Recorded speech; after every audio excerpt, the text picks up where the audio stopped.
Salam yoldaşlar, mən deyim bizə yan tili 13 sm olan, otacağın tərəfi 10 sm olan düzgün bucaqlı piramida. Söhbət gedir düzgün bucaqlı piramidadan elə. Söhbət gedir bu piramidadan. Yəni düzgünsə bilirsiniz ki, bunun təbii ki, oturacağı nədir? Bərabər tərəfi bucaqdır və tilləri də hamısı 13-dür, düzdürmü? Bu məntiqə yanaşsaq, tilləri 13-dürsə, otacaq tərəfi 10 sm-dir, bununla işimiz yox. Bizdən soruşur yan səthin sahəsini.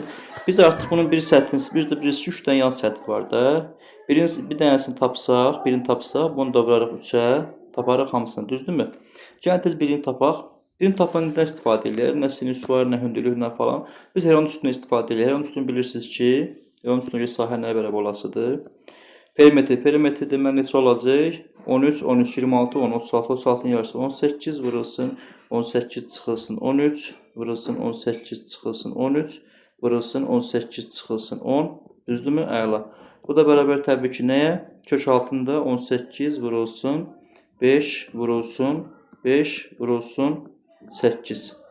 Buradan bilirsiniz ki, nə olacaq? Deməli, S bərabərdir. 18, 8-ə vursam 144-dən 12 çıxır.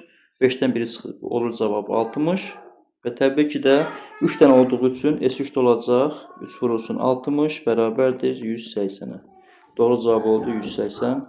Uğurlar.